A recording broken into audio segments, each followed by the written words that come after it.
बिस्मिल्लाहिर्रहमानिर्रहीम, अस्सलाम वालेकुम। आज हम ग्रामर का टॉपिक करेंगे parts of speech. Parts of speech सबसे पहले देखते हैं कि होता क्या है। Words are divided into different categories और क्लासेस। जितने भी किसी भी लैंग्वेज के वर्ड्स होते हैं उनको हम मुख्तलिफ क्लासेस, मुख्तलिफ कैटेगरीज़ के अंदर डिवाइड कर लेते हैं कि उनका यूसेज क्या था, उनका किस तरह से वो इस्तेमाल हो रहे थे। उनके इस्तेमाल के लिहाज से हमने वर्ड्स को डिफरेंट कैटेगरीज़ में रखते हैं।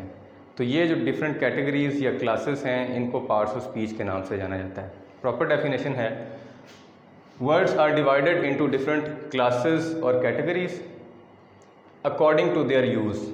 दीज क्लासेस और categories are called parts of speech. Parts of speech में इंग्लिश में हमारे पास 8 पार्ट्स ऑफ स्पीच हैं टोटल, जिनमें से हम आज के लेक्चर में सिर्फ 4 पार्ट्स ऑफ स्पीच का इंट्रोडक्शन करेंगे। फर्स्ट है noun. The name of any person, place और thing is called a noun. किसी भी शख्स, जगह या चीज़ के नाम को नाउन कहा जाता है। हमारे पास एग्ज़ाम्पल है अली, ये एग्ज़ाम्पल है। हमारे पास स्टूडेंट है, कॉलेज, बुक, ये सारे नाउन हैं। नाम है किसी शख्स, जगह या चीज़ के। एग्ज़ाम्पल सेंटेंस है हमारे पास, Ali came to college with only 1 book. Ali college आया, एक बुक थी उसके पास। फर्स्ट अली नाउन है, सेकंड इसी सेंटेंस में कॉलेज और थर्ड बुक। ये 3 नाउन्स हमने यूज़ किए हैं in a single sentence. Detail हम नाउन्स की और सारे पार्ट्स ऑफ स्पीच की बाद के लेक्चर्स में करेंगे, फ़िलहाल इनका इंट्रोडक्शन चल रहा है। सेकंड है पार्ट्स ऑफ स्पीच में प्रोनाउन।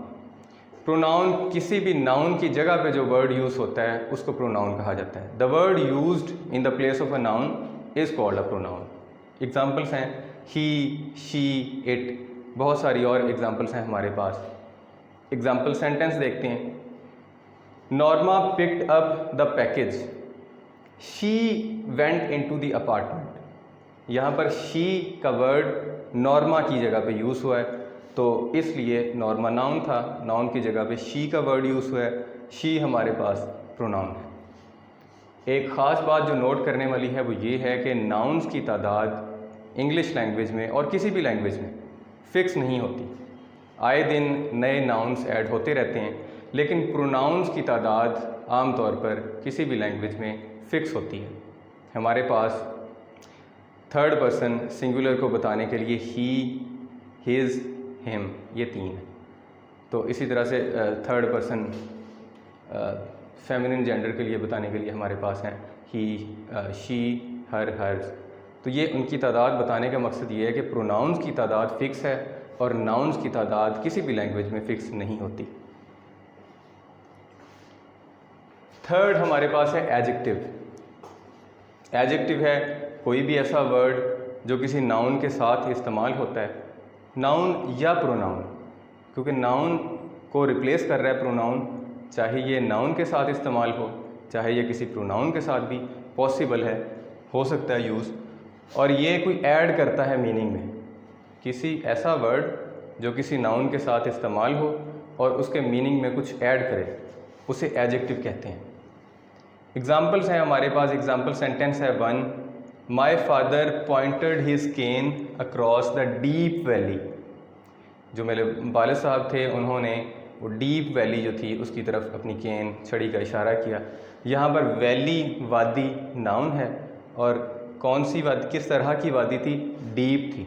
तो इस नाउन को बताने के लिए, वैली नाउन को बताने के लिए वर्ड डीप यूज़ हुआ है। डीप यहाँ पर एडजेक्टिव है, उसके मीनिंग में, वैली नाउन के मीनिंग में इजाफा कर रहा है। सेकंड सेंटेंस है हमारे पास, सेकंड एग्जांपल सेंटेंस है हमारे पास, there were tall pine trees. Tall, pine trees noun है, कोई चीज़ है, तो पाइन ट्रीज को बताने के लिए वर्ड साथ हमने यूज़ किया टॉल। तो टॉल का वर्ड एडजेक्टिव है। इसी तरह से बहुत सारी एग्जांपल्स हैं और आप देख सकते हैं। Long distance, for example he travelled a long distance, तो यहाँ पर लॉन्ग का वर्ड भी एडजेक्टिव है। बहुत सारी एग्जांपल्स हैं और एडजेक्टिव बहुत ज़्यादा कॉमनली यूज़ होते हैं लैंग्वेज के अंदर। फोर्थ पार्ट ऑफ स्पीच हमारे पास है वर्ब। तो वर्ब की डेफिनेशन देखते हैं कि a verb is a word that tells और asserts something about a person और अ थिंग। किसी शख्स के बारे में, किसी चीज़ के बारे में कोई चीज़ बताता है। एक ऐसा वर्ड है वर्ब जो किसी भी पर्सन के बारे में या किसी थिंग के बारे में कोई चीज़ बताएगा। एग्जाम्पल देखते हैं। The boy kicks the football. Kick का वर्ड, किक क्या कर रहा है? ये एक नाउन द बॉय के बारे में बता रहा है कि बॉय ने क्या किया, उसने किकिंग का एक्शन किया। तो यहाँ पर हम लिख भी देते हैं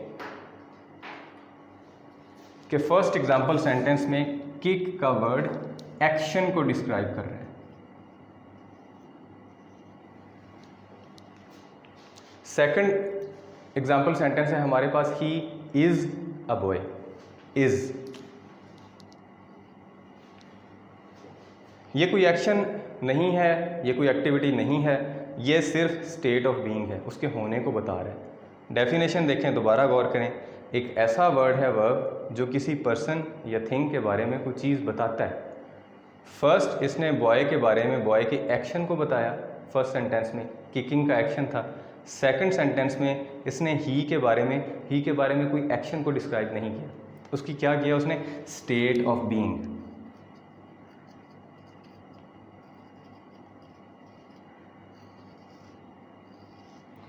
इससे हमें यह पता चला इन दो एग्जाम्पल से कि वर्ब किसी एक्शन को भी डिस्क्राइब कर सकता है एंड स्टेट ऑफ बीइंग को, किसी के होने को भी बता सकता है। तो आज का लेक्चर बस ये 4 पार्ट्स ऑफ स्पीच का इंट्रोडक्शन था। सेकंड लेक्चर में हम नेक्स्ट पार्ट ऑफ स्पीच 4 जो है उनके बारे में देखेंगे। तब तक के लिए अल्लाह हाफ़िज़।